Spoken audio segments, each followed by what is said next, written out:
صورت ہے سورہ طور.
أعوذ بالله من الشيطان الرجيم.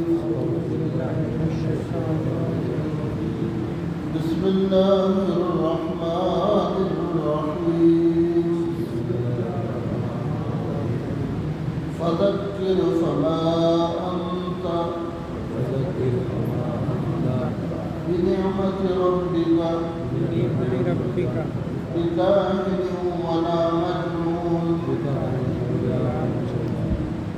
أم يقولون شاعر نتربص به ريب المنون قل تربصوا فإني معكم من المتربصين أم تأمرهم أحلامهم بهذا أم هم قوم طاغون أم يقولون تقوله بل لا يؤمنون فليأتوا بحديث مثله إن كانوا صادقين أم خلقوا من غير شيء أم هم الخالقون أم خلقوا السماوات والأرض بل لا يوقنون أم عندهم خزائن ربك أم هم المسيطرون أم لهم سلم يستمعون فيه فليأت مستمعهم بسلطان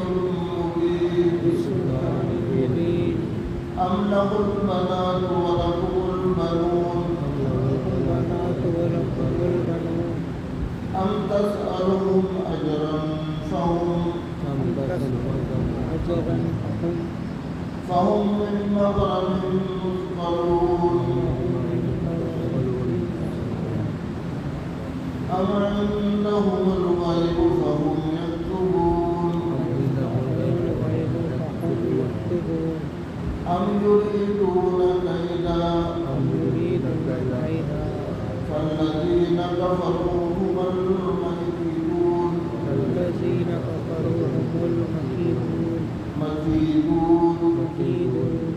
أم لهم إله غير الله سبحان الله عما يشركون ومن يروا كسفا من السماء ساقطا يقولوا سحاب مركوم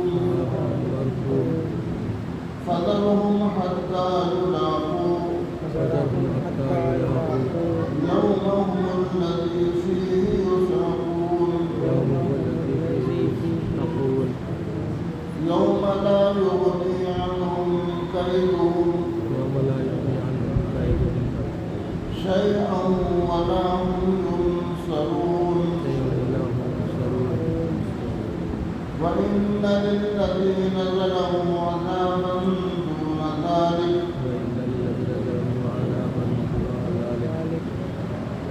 دون ذلك ولكن أكثرهم لا يعلمون واصبر لحكم ربك فإنك بأعيننا وسبح بحمد ربك حين تقوم ومن الليل فسبحه وإدبار النجوم صدق الله العظيم.